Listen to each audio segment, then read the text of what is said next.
Tubman escaped. She was an ex-slave who created the Underground Railroad. When she escaped, she returned to slaveholding southern states to help others escape. There wasn't an actual Underground Railroad, but this was said to confuse slave owners.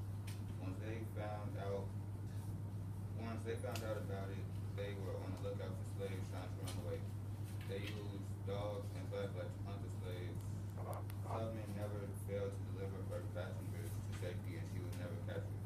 Abraham Lincoln, the Abraham Lincoln election in 1960 caused problems because he didn't want slaves. By the mid-19th century, the northern and southern states had a big debate over slavery. The debate escalated into a civil war, separating the North and South by calling them the Union and the Confederacy. The southern states wanted to keep the slaves, while the northern states wanted the slaves to be free. Lincoln introduced the Emancipation Proclamation. It stated that he'll free slaves, but only if slavery got too out of hand.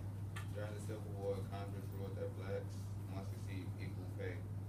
This was only in the North. After 4 years, the Civil War finally ended, with the Union winning. Even though the North won, slavery wasn't wiped out all at once. Many people tried holding on to their slaves by hiding them. For the slaves that were free, they reunited with their families. Most of them had to learn how to read and write because they were never taught by slave owners. Also, black slaves couldn't find jobs because not everyone liked black.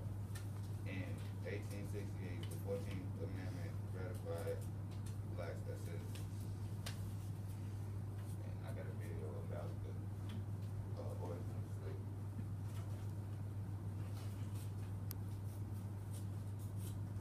Virginia was an isolated British settlement on the Chesapeake Bay, sparsely populated by men trying to make the colony profitable for England.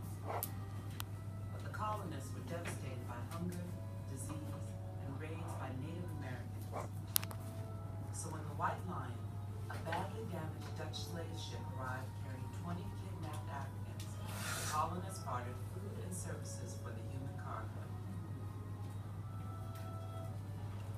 The colonists had no model for slavery.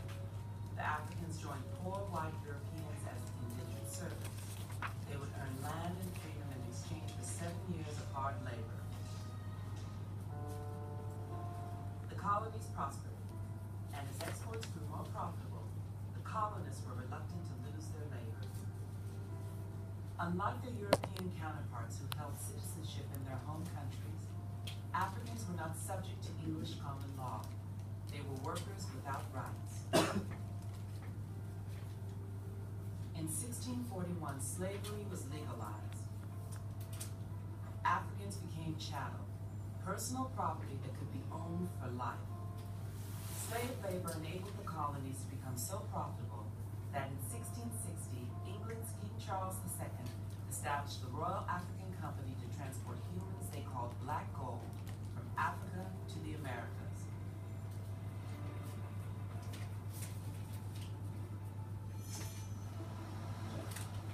England finally outlawed its slave trade in 1807, America relied on its own internal slave trade. By 1860, 1 million humans were being moved and sold in the colonies. Families were torn apart. Traders marched their chattel from the East Coast to the southern plantations. Along the way, slaves were herded like animals into crowded pens, yards, and warehouses. Traders and owners wanted a self-reproducing labor force, and the labels they used reflect the depredations of slavery. Bucks and breeding wenches were sold at auction, along with prime hands to work the fields and fancy girls, graceful, light-skinned women who were sold into prostitution or to be mistresses to their masters. The enslaved population was controlled by legally authorized violence, whippings, and public floggings. Owners were fined if they did not punish recaptured runaway slaves. But slavery had always had its critics in America. As the slave trade grew, so did opposition. And eventually America became a country divided.